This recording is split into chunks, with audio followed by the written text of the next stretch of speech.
Hello and welcome to episode 32 of The Best Games Period. I'm your host, Jack Gardner, and with me this week is the lovely and handsome Daniel Jones. Say hi, Daniel. Jack, are you just trying to butter me up for something? I'm always trying to butter you up for something. I'm tasty with butter.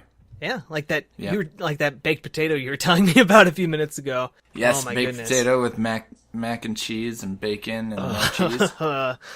My heart is already palpitating, but I want to eat it anyway. I know, I want to eat it anyway, too. This week, Jeremy Brown is not with us, but we are going to be talking about God of War, the 2005 action-adventure hack-and-slash angry dude fighty game from Sony Santa Monica Studios. Came out for PlayStation 2. A lot of people consider it a perfect game.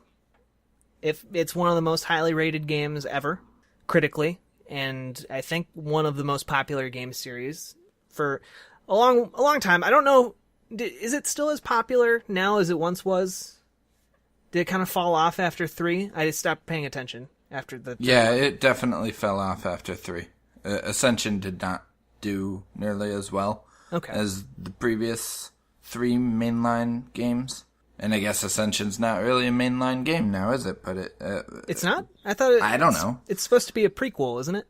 Well, I mean, a mainline should kind of have a number behind it, maybe? I mean, what were they going to call a prequel at that point? They'd already started at 1. Were they going to call it God of War -1? I don't know. But no, and as a fan of the franchise, or at least of, see, I have a weird history with God of War. I didn't start playing until 3, and then I played the 2 PSP games on my Vita. Okay. And loved them. And they were kind of go-tos for a while there. Wait, so you went from the PlayStation 3 God of War 3 to the Vita games, then you went back and played the other 2? To the PSP games. And then I tried to play God of War 1 and 2 and never... So the first time I played God of War 1, I got to the very beginning where you're trying to push a box across this ship, and these guys are shooting you with arrows, and every time I got close to the box, I got shot with arrows, and could never get to the box, and never could, I don't know what was going on. I saw somebody play it on YouTube today, because I watched a bunch of the game on YouTube, and I don't know why, but I was never able to get that freaking box to where I needed it to be. You had to kick it. I know you had to kick it, but I couldn't even get to it to kick it. What? And it just wasn't, I don't know. It wasn't working out for me. Huh. I don't know what happened. Maybe I didn't figure out that you had to kick it at the time, and maybe I'm just being You displeased revisionist. Poseidon. Yeah, I don't know. But anyway, I loved God of War 3, and I loved Chains of Olympus, and the other one for PSP. But, there are a lot of God of War games, by the way. There's 7. Like, 7. I stopped paying attention to them after 3, but there are 7 of them. What? When did the other 4 come out? When I played Ascension, here's the problem, is that Ascension came out in 2013? I think it was the same year that Last of Us came out. Yeah. And it was not good. And I don't know that it was really all that terrible, but it was simply that game was just more God of War, and at that point in 2013, God of War hadn't aged very well. But we can get into that. Well, I think we keep coming back to 2013 in a lot of our episodes because I think that 2013 represented a year where games changed a lot. Yeah. Like what it meant to be a game, what kinds of games were popular. I think a lot of that shifted in 2013. And I think to a large extent, the original God of War helped kind of shape what games were back in 2005. And up through 2013. Yeah, up until then, and it just kind of peaked with God of War 3, and then maybe even God of War 2, and just kind of slowly declined until 2013. Yeah. I mean, God of War 3 was anyway fantastic. I've been playing it because I picked it up last week on the sale on PSN, and it's just, I don't really want to play any more of that game. Like, even the parts that I remember fondly, I'm playing through them now, and they're tedious and long-winded, and they're just not nearly as fun as I remember them being. So, yeah, let's just start with the summary of what the game is about.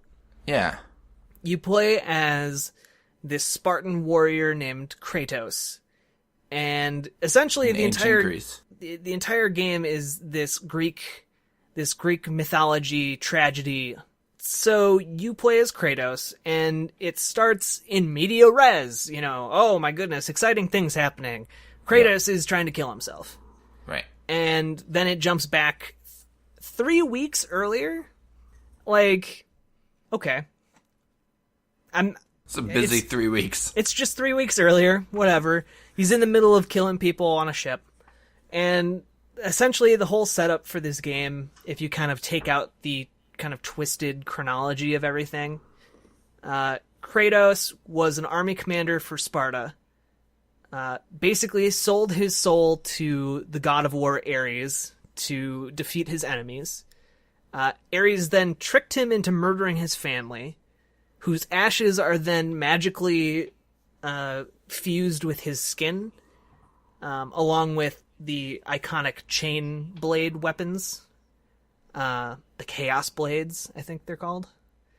And Blades of Chaos. The Blades of Chaos, yeah. And so, of course, he's mad that Ares tricked him into killing his family, and so he swears vengeance, and he starts doing odd jobs for the other gods in order to get them to stop him from having nightmares about having murdered his family. And eventually, throughout the course of the game, he's trying to get Pandora's box so that he can kill Ares, so that he then saves Athens, which is Athena's city. And at the end of the game, he then becomes the new god of war. Spoilers! And that's the game. And you know what? As a general Greek drama goes, I think it's actually pretty good in like the broad, if you look at it broadly. I think that general storyline is actually pretty solid. It is. That's one of the things that I really admire about the series, specifically the first one, is that it does feel like it could have been an actual Greek myth. Because Greek myths were very violent and very dark and twisted in a lot of ways. Yeah, in some ways, this is actually tamer than a lot of Greek myths. Yeah, exactly. I highly recommend people go read Edith Hamilton's Mythology, which is just a collection of Greek myths. If you read that, there's like incest going on, there's rape, there's tons of just really dark, awful things, and most of the stories end badly for humans. Right. So, in that sense, God of War does fit pretty well into that whole canon of literature, I guess. Yeah, exactly. So, in broad strokes, it definitely works. But as a video game, and just as a story as presented, I just can't enjoy it anymore. There was a time in my life when, in 2006, and when God of War 3 came out, and like I said, the PSP ones, like, I enjoyed those games, and I knew that it was kind of a silly, stupid story, but I still enjoyed them. But man, I just can't get behind Kratos as a character anymore. Can we talk about Kratos? Okay, so I am going to throw it out there that I legitimately thought this was going to be an Uncharted type situation. Okay. Where I thought I was going to come in and you and Jeremy were both going to love this game. And I feel like have we hung out too much? Like, do we have too many of the same views on games now? Because Are we becoming a hive mind? Yeah, I mean, but because I have always really not liked God of War. And a lot of it has to do... Yeah, like, even when it came out, I wasn't a huge fan of it. My friends invited me over and were like, look at how awesome this game is. Oh my gosh. And I'm like, okay, whatever. Yeah. And yeah, let's talk about Kratos for a minute, because I think a large reason why I can't get into this game is how Kratos is portrayed. Yeah. Which I think is purposeful. I think it is trying to capture the tone of Greek mythology by making Kratos kind of a jerk, because a lot of characters in Greek mythology, especially the gods, were jerks. And I get their intention with that. I really honestly do get it. I get that he's not supposed to be a hero. He's supposed to be kind of the dark, grim, dark, brooding anti-hero who, you know, we root for him and we're following his story because he's the protagonist, but he's not necessarily a good guy. And he's really not. Like, if you look at everything about Kratos laid out in at least the first God of War, he's a terrible person. Like, yeah. And I was reading reviews from the time, and people were like, a big part of, and this is from Alex Navarro at GameSpot in his review of the original God of War, a big part of what makes Kratos so endearing, despite his cruel and unforgiving demeanor, is how much of a total badass he is. And that's not an endearing quality to me. I'm pretty sure Alex Navarro doesn't like this series anymore either. Yeah, and I was thinking about it kind of during my prep time for this. And I honestly think that God of War is a huge product of the early 2000s. Yep. They started making it in like 2002, 2003. Yep. And the entire character of Kratos, and really the entire first game, and I think kind of the series overall, to me has always reeked of Mountain Dude Bro. Is what I kind of that's my phrase for it. I've never heard that phrase before. This is a game about male empowerment. Yeah. You know, and when I say that, like, there's nothing wrong about a power fantasy to me. I think it's fine to have those. But there's something that really, in the God of War series, and especially in this first one, that strikes me as the kind of power fantasy that genuinely hates other people. If you look at the other human characters in this game, all of the men are portrayed as cowards and weak. Yep. None of them even stand a chance against anything that Kratos faces. Like, everyone besides Kratos is ineffectual or weak, or if you're a woman, you are insanely attracted to him, or you're afraid of him and then die. Or he kills you. Or the game punishes them by killing them. Yeah. Like, there's a lady in Athens who's, like, afraid of him and runs away, and then she trips over a balcony and dies. Or in God of War 3, he uses her to hold a switch so he can go through a door, and then it crushes her. Right. Kratos is the kind of character that uses other random civilians to get health. Like, he'll just murder them because it heals him. Like, they give him health or red orbs to power up. Yeah, by the way, what are those red orbs? Why are they in chests all over the place? Are they just blobs of rage?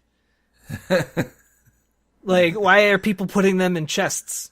Why are green orbs and blue orbs in chests? Because it's a game. I'm just saying, like, that no one ever tells you what the red orbs are. Like, hey, if you have health in a chest and you're a random person, like, I'd do that if I could. If I got shanked by a knife, I can just open a chest in my house and get healed. That'd be great. Yeah. Yeah. Never have to go to the doctor. Why is Kratos the only one that ever opens them and nobody else? It seems like a lot of other people in this game would have a lot more causes to open those chests. Yeah, than they Kratos. could definitely use some green orbs. But he's constantly the only person who's capable. Yeah. And there's a part about that really bugs me. And I feel like shows a deep hatred of other people. And I watched the behind the scenes for this game to prep for this podcast. Okay. And it's absolutely fascinating because everyone in the behind the scenes video seems like they hate each other. Or if they don't hate each other, seems to fall into that Mountain Dude bro category. Huh. The combat designer, whose name is Rich Foge, Foge, he says at the end of this making of, you should play God of War because it will get you laid. God of War is fucking rad. That, like, if All right, you can... to be fair, a girl that I used to have relations with loved God of War and never played any other games. So maybe there's some truth to that. I don't know. Wow. Okay. Well, Just saying. I always thought that was odd. Anyway. I mean, nothing wrong with the lady liking God of War. It's just that statement by itself, Yes. to me, encapsulates everything that I don't like about the God of War series. Or the part where David Jaffe says, "No, we haven't had any fist fights yet." In a conversation, and he says it like he's proud that the team hasn't had any fist fights. Like, that's an accomplishment. Yeah. That's not an accomplishment. That shouldn't be a danger that your development team is facing because they hate each other so much. Or there's another thing where David Jaffe, on his initial pitch of what he wanted, Charlie Wen, who is the concept artist on God of War, he said to him, the things I want to see in Kratos. I said to him, brutal, nasty, violent, antisocial, pissed off, angry, fuck you. That was my direction to Charlie. That's what he says. Like, and then he also says that he looks at Kratos and he says, that's me. Well, David Jaffe is quite a character. Yes, he is. He's very much quite a character. And let me finish this bit on Kratos, and maybe we can talk about him, or you can add your thoughts on Kratos. Yes. But I just find him very uninteresting. Like, that's part of the problem, is because I don't care about what happens to Kratos. Because you don't relate to him at all. I don't. And it's not because he's bad. Like, there are plenty of bad characters that I think are good characters. Like Joel from The Last of Us does bad things, but he's still a good character. Right. He is a well-made character. Right. Kratos from God of War is a boringly evil character. Like, he's the kind of character who just murders people, who just lets people die, and pursues his vengeance. At the end, there's nothing in that story for me. Right. And this is the kind of story that only works in early 2000s in video games. Like, I don't think that game works as a story that you could put in movies very well. I used to think it could. I think it wants to be. I think it wants to be that kind of story, because everyone, if you look at the reviews for God of War from 2005, everyone is talking about how cinematic it is and how, it's like a movie. It's so lifelike. It's this, it's that. And it's good for 2005. The cinematic presentation wasn't a thing very much in games in 2005. Right. But now, looking back on it, that stuff hasn't aged well. And it just seems like a weak power fantasy, looking back on it today. No, I agree. I think there are some aspects of the story that could, like, if Hollywoodized and put into a film or Oh yeah, if it was whatever, nothing like the game and used that broad stroke concept, I think it would be a fine movie.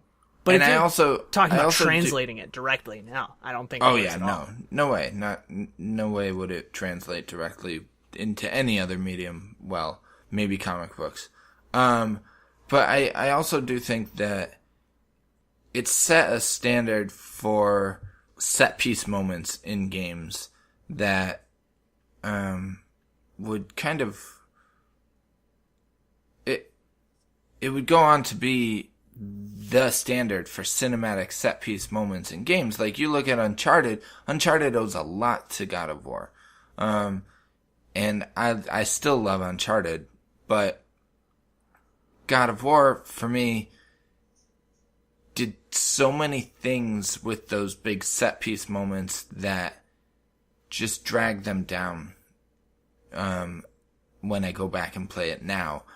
And I think most of it stems from the game's liberal, annoying use of QuickTime button presses. Yeah. Let me just say that I think there's a case to be made in here about God of War's effect on the wider industry. Like, we even opened this up talking about how it kind of set the tone for, like, almost a decade after it came out.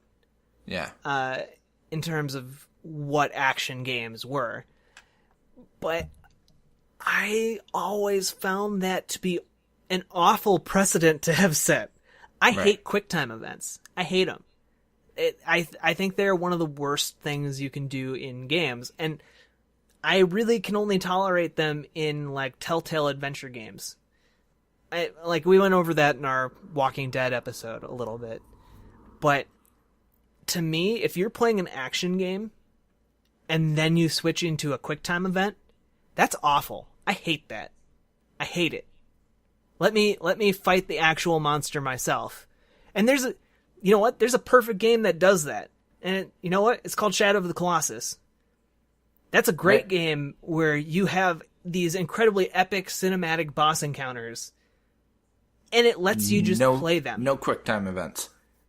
And God of War takes a completely different approach because it doesn't want players to ruin how cinematic everything is.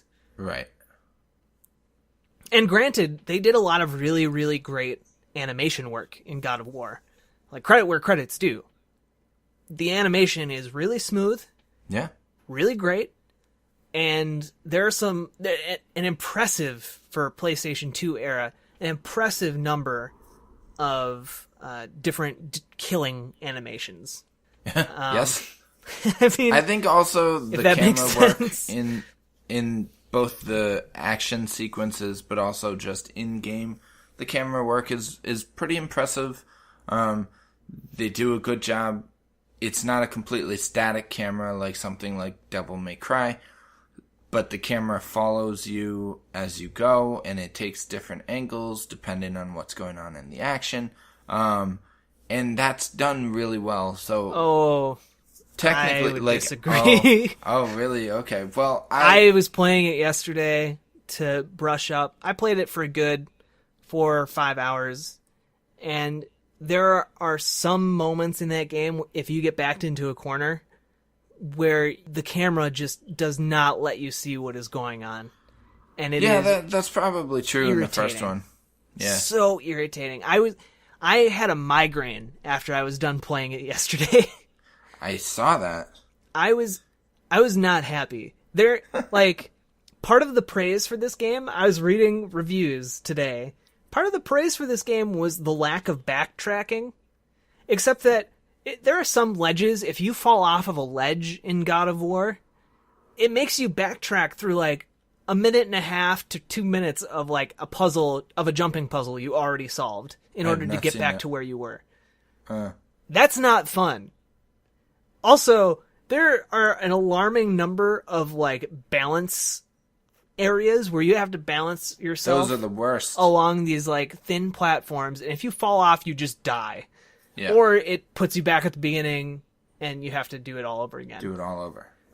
And that is irritating in the extreme to me, Yeah. especially to a game that's supposed to flow. Like, that's one of the core things that people seem to like about God of War, is that the combat flows so well. It's so fluid. It's so nice. And then you throw in these segments that just completely disrupt that. Right. That's crazy that people said. I guess I'd never really heard that the combat flows well, because personally, even when I liked the series, and I still, I still kind of enjoy, like, I don't know. I say that I don't want to ever play God of War 3 again, but, like, I've played it a few, like, I've probably played, like, 3 hours since I bought it, which, I mean, that's, if I really disliked it, I'd play it half an hour and put it away. So, it's mindless and easy to play.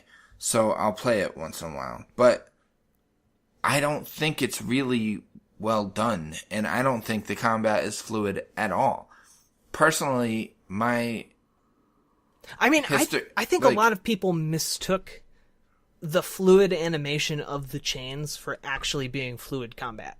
Yeah. Maybe that's the confusion. What bothers me about the combat is that they throw a billion guys at you, they lock the door behind you, or they seal you in with some stupid mechanism or whatever. Yep. And then they throw in a billion guys, and they're sprouting up out of the ground or whatever, and then you're taking them on and you're killing them, and it's like cutting through water.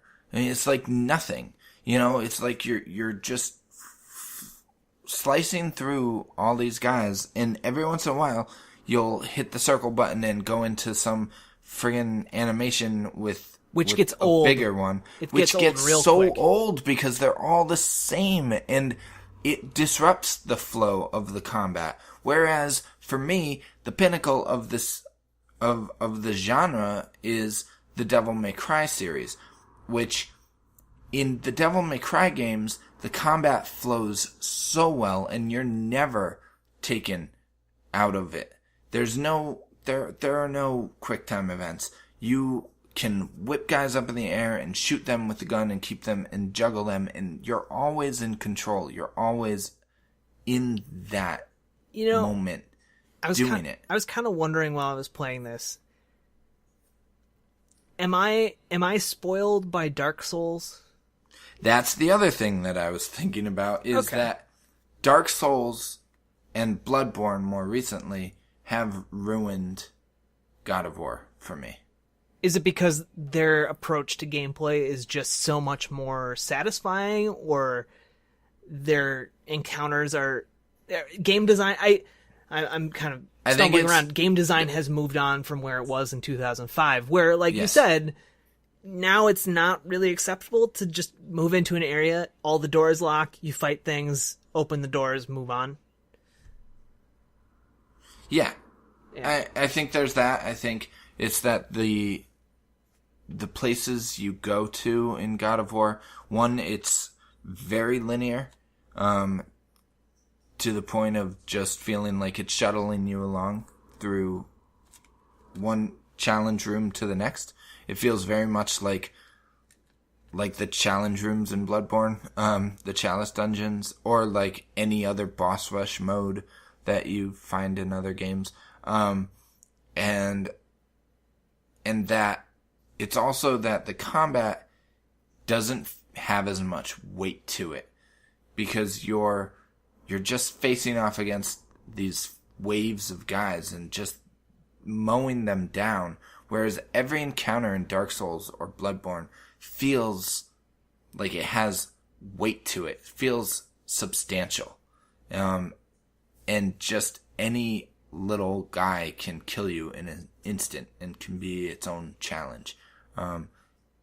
Whereas God of War, it's not that it's not challenging. It is often very challenging, but on the harder difficulty levels, it's just frustrating.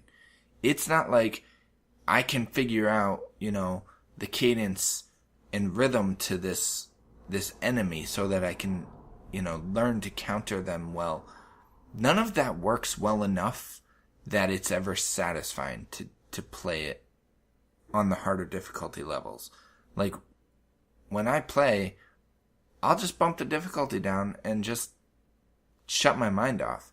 But if I ever try to play those games on the harder difficulty levels, which I have, it's not fun because the combat doesn't work as well. Whereas Dark Souls and Devil May Cry, I will play on the harder difficulty levels on Devil May Cry because it's fun, because there is a fluidity to the combat that you're always in control. You always feel like you have some way to combat what the enemies throw at you.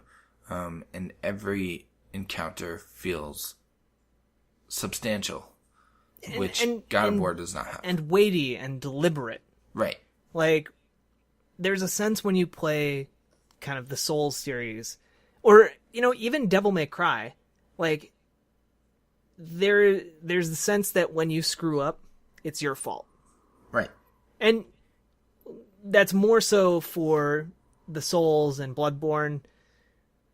Sometimes it can kind of go either way for Devil May Cry, but in general, I think it kind of tries to adhere to that rule as a general rule. Yeah. Which I don't think is the case for God of War. I think it just generally, I think it got stuck up its own butt a little bit, going for the cinematic approach to things. Right. Almost like it got lost to the rule of cool, like, oh, it'd be cool if we did this. And so they do that, and it doesn't necessarily... Yeah, no, totally. It was all spectacle. And the thing about the God of War series is that it all feels like it is, like, when I look back on the ones that I played and enjoyed, it's like, okay, well, there's this moment and this moment and this moment, and those were epic and they were awesome, and so that whole game was awesome. But actually, God of War games are like, holy crap, you're fighting a Hydra, or you're fighting a giant Colossus, and those are great. Or you're freaking on the back of Gaia fighting a bunch of dudes, fighting a Poseidon monster thing on Gaia's back as she is scaling Mount Olympus. And that is epic and really cool. And it's still cool, even if I don't find it as fun to play anymore. But that's it. Everything in between is bullshit. And it's just fluff. And I don't like it nearly as much as those epic moments. So the God of War series to me is just a bunch of epic moments surrounded by crap. Well, and here's the thing. And I pulled out here's the thing, so you know it's true. That's fine. Yeah, I mean, that's serious. Spectacle doesn't age well. I don't think... I think we're getting to a point, and maybe this is naive to say, but I think we're getting to a point where spectacle is...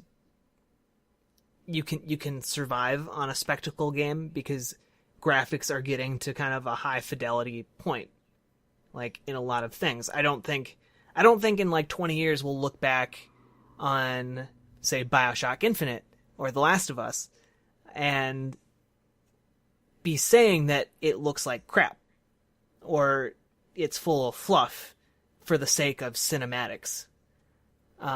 To get to certain epic moments. I think we'll look back and say, oh, maybe the stuff we have now looks a little bit better, or maybe it's in a different format, like VR.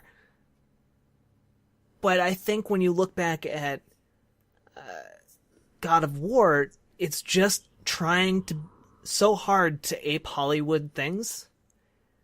Yeah.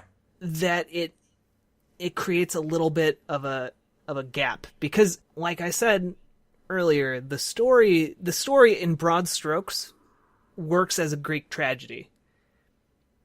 But as implemented in this game, plays out, at least if you're playing it now, looking back on it, plays out almost laughable. Like at the time they thought, oh, this is super hardcore, look at us, doing all these super violent things that people don't usually do in games.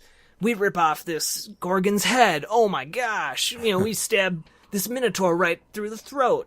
Oh, it's super hardcore. You impale this Hydra head with, these anchors. Oh my gosh, look at all the blood. And it's just, today, it seems very juvenile. And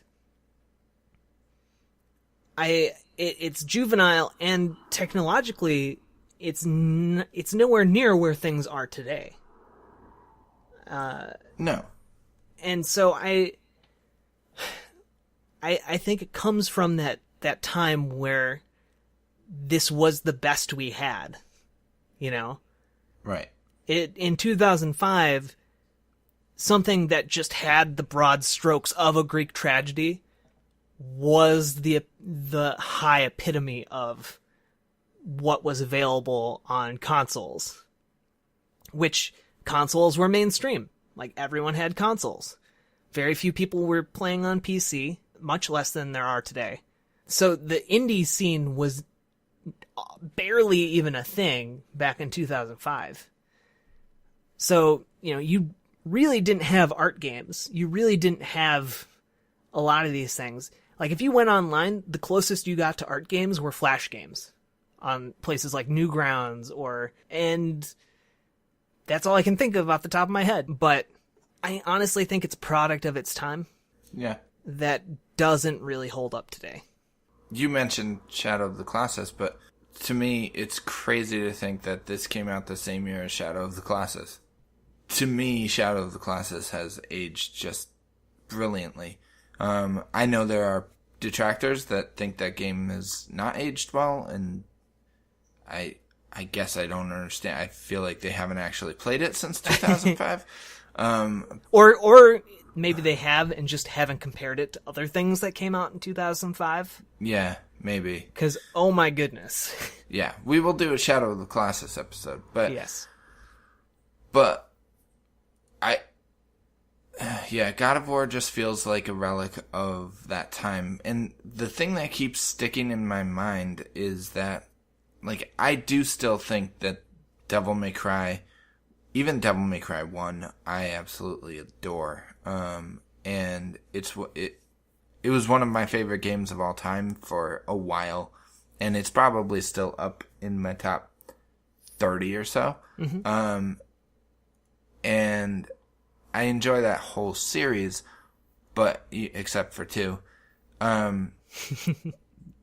But to me, Devil May Cry is, and this is going to sound bad, but Devil May Cry is to God of War as Super Mario World is to Donkey Kong Country.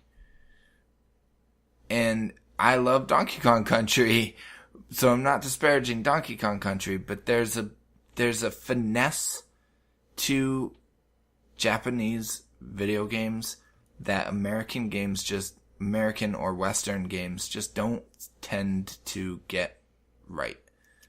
Or at least didn't in the past. I think nowadays it might even slightly be reversed a little bit.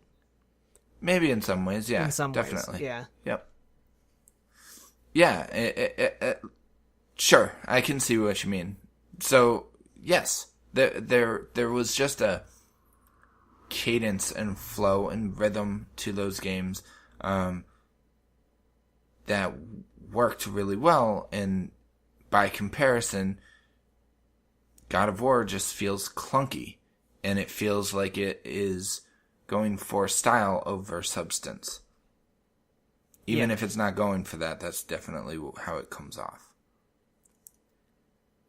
Yeah, I mean, there's a part of me that wants to make the case for God of War, but I think you're right. I think a lot of it is style over substance, and not that what is there is insubstantial, but I think that what is there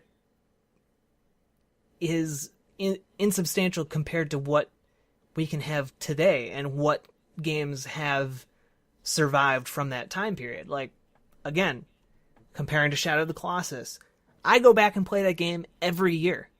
Yeah. Like, and I still love it. I still enjoy it. I still think it's beautiful. I don't think anyone who was a super fan of God of War when it came out would go back and play it today and still find it beautiful and fun. Maybe still fun. I don't know. Maybe still fun. I don't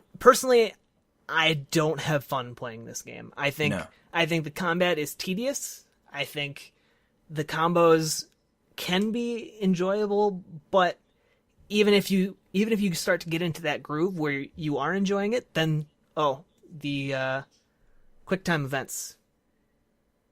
I don't necessarily want to do those. Take you completely out of it. It's the fastest way to get through these combat encounters, so you end up doing it. Right. Because the alternative is just beating your enemies more with your weapons. And, there's some interesting things. Personally, I never found the puzzles to be the mind-blowing experience that a lot of people apparently did. Like, reading a lot of the reviews of this game, there was a lot of praise put on the puzzles, and I don't get that at all. Not when I played it when it came out, and not when I went back and played it a few days ago. Nope. It is. The other thing, yeah, like comparing this to Shadow of the Colossus, but also Dark Souls, there's a cinematicness to, I don't know if that's a word, but cinematicness to the action in those two games that does not ever take you out of it. Like, you're always in it. In Dark Souls, when you're locked onto a boss and he runs past you, or he lunges on top of the character and does some crazy attack and lifts your character in the air and throws you across the room, all of that happens in the middle of the action. You're in control, except for when he lifts you in the air and throws you across the room, because you wouldn't be anyway. So you're always in control. Or if like he lunges at you, he jumps in the air, the camera lifts up. As long as you're locked on, the camera lifts up and looks at him as he's coming down at you. Like, it's that kind of thing that is cinematic, but you don't think about it because it's not presented as, oh my god, look at this cool cinematic. Right. And the same happens in Shadow of the Colossus. The 13th Colossus is my favorite Colossus personally, and there's this amazing subtle thing that happens in that boss battle where this giant worm is flying through the air and you have to shoot it. You have to shoot these like airbags that hold it up so that it can fly. Once you shoot those, it lowers and the wings are dragging in the sand and you have to ride on your horse. You can't catch up to it on foot. So you have to ride on your horse to catch up to this thing and jump onto its wings from your horse. And the camera, all of this is while you're in control. There's no quick time events or anything during any of this. And it's made cinematic because the camera does its own thing while you're doing this, because it's trying to get you the best angle so that you can jump onto the wings, but also guide the horse at the same time. There's another boss battle where you're on the horse and this sandworm is coming behind you, and the camera automatically swings in front of the horse, facing back behind you, so that you can see where you're aiming your arrows. Like, it's subtle, awesome stuff like that, but all at the same time, you're in control. God of War is the complete opposite of that, and it bothers me now. It never did before, but after having played those games, I just can't go back. Yeah, and I mean, not to keep going back to Shadow of the Colossus, but part of what makes that great is, yeah, the camera does try on its own to get the best angle, but if it's not succeeding, you can still control the camera. You can still control it, right. You can still adjust it if you need to. You can't do that in God of War. Nope. And it leads to all these... For me, playing God of War is a slow buildup of all these tiny frustrations that I have with this combat system that hasn't aged super well.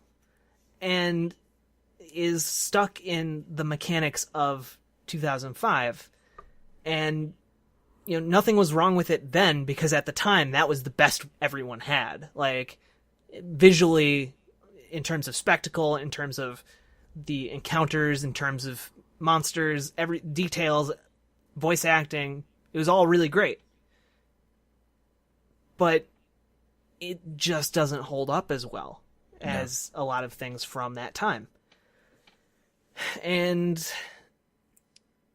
like the little things like you can't move the camera, little things like the constant quick time events, or the fact that sometimes it just seems like your combos don't hit your enemies even though they're clearly hitting your enemies.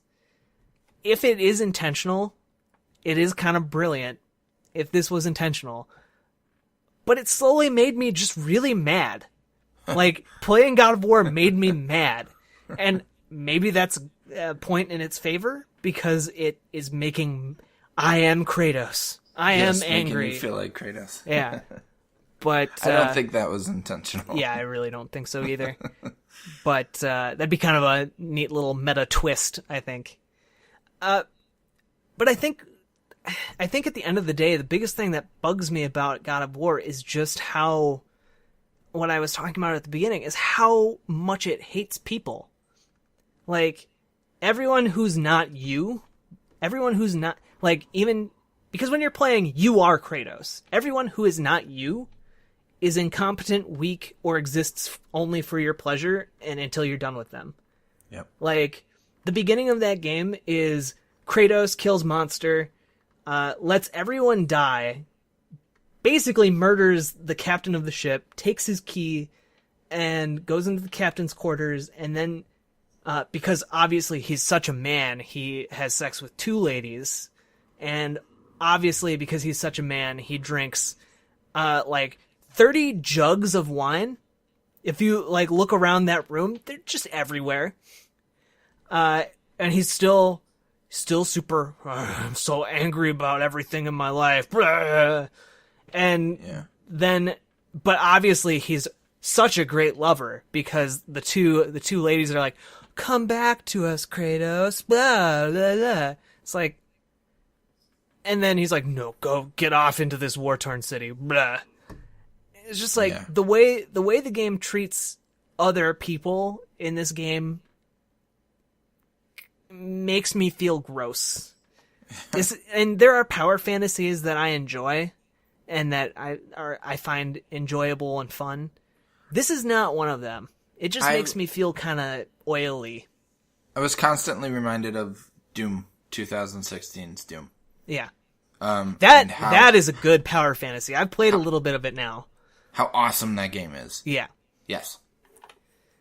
That at no point in the little bit I've played of it so far did I feel gross about enjoying how much violence and destruction I was wreaking. No, not at all. Or about my interactions with the other characters. It's more violent than God of War, but it's more violent than God of War, and it's actually, from a first-person perspective, it has those cool, brutal kills like Kratos would do, but you didn't have to deal with bullshit QuickTime events to pull them off. You just press a button, and the Doom guy does this awesome execution on, depending on what angle you're taking on. Like, if you're in the air, he'll stomp on them. If you're coming from behind, he'll snap their neck. If you're coming from the front, he'll just blow a hole through their chest or something. Like, just... And it all takes about half a second, and then you move on to the next guy. And it's fantastic. Well, and he's an angry character, but he's not, from everything that I can tell, he's not an angry character that uses other people in gross ways. No. He's the one being used. Yeah, and exactly. He just doesn't have time for that. He just wants to kill the freaking demons. Yeah. Yeah. It's great. And I think anyway. that was a good counterpoint to kind of get what my point was across. So thank you for that, Daniel. You're welcome. It's true. Like, this doesn't even hold up as a power fantasy anymore, unfortunately. Like, and it is unfortunate because I really like I don't really like, but I have fond memories of some of the games in this franchise, and it's unfortunate that I don't enjoy them like I used to. I hope that the reboot addresses some of the issues I have with it. From what we saw of the E3 demo, I was really impressed, and I think that it will be a much more thoughtful game. We'll see. I mean, I'm interested in it from a purely on the base reason that Kratos doesn't look angry. Like, maybe we finally get to know the non-angry side of this character, who was so angry he killed an entire pantheon of gods. Right. Like, that is boring rage. Like, it makes for a neat symbolic gesture, I guess. Mm-hmm. But as the central character to your story, just having a one-note character like that is who's I'm so tortured and angry that I'm just gonna kill everyone. Like, that's not interesting to me. So maybe we'll finally get more interesting scenarios and causes. I really hope that the central premise of the upcoming God of War is not that kid being murdered and him getting angry again and killing the entire Norse pantheon. That would be like such a squandering of the premise that they've set up. Right. But I also can very easily see that being the case. So I know. We'll sure see. hope not. I know. So anyway, let's wrap this up. Final thoughts. I know if Jeremy was here, he let us know before the show. He's too busy, but his vote was no. Yep. We didn't really get a whole lot of info on why. I think he'd agree on at least some of our points, though. I think so. I think you would disagree on some of them also. I think I got the impression that he still thinks they're fun games. Okay. So, but he would say it's not a best game, period. Yeah. I say it's not either. Yeah. I haven't found them fun. I don't find them fun. I still don't find them fun. And I think they're outdated. I think the trends that they started in the industry were not necessarily good ones, or at least ones that I liked. I think if you're looking for action-adventure games that do what God of War does, but better, the Uncharted series is great. I don't know if I would say that they're best games, period, but I think they definitely did what God of War did in terms of quick time events and action scenes and set pieces. I think they did those much better. Mm-hmm. And I just think that there are better action games out there. Much better hack and slash games out there. I'll just list off a bunch. Bayonetta, Devil May Cry. Well, and I think that a lot of those Ninja Gaiden even don't necessarily owe their chops to God of War. They owe their chops to things like Devil May Cry, or Ninja Gaiden, which both predated God of War. I think that it was hugely influential at the time. I just don't think it was a good influence, and it's not necessarily a game that I want to say is one of the best games, period. Nope. I would agree. Which I'm shocked. I'm shocked that we all agreed on this one. I thought it was going to be another Gone Home situation, and it was, just not in the way I was thinking it would be. Right. No, yeah. I want to reiterate, we don't talk about these beforehand, really. We don't, no. We try not to. I've just done a complete 180 on this franchise, and I hope that the reboot can make me fall in love with the concept again, because I really do like the concept of video game Greek mythology. Yeah. I think that's cool. That's neat. Yeah. And I would like to see more of it. So hopefully the reboot's good. What led to the 180? Was it playing God of War 3? Yeah. Okay. Yeah, it really was playing God of War 3 and watching a playthrough of God of War 2 and just realizing that I do not enjoy it anymore. I don't. All right. Yeah. I just want to read this quote from a review. Okay. And it kind of summarizes like just generally where games were at that point, and I think it does a good job of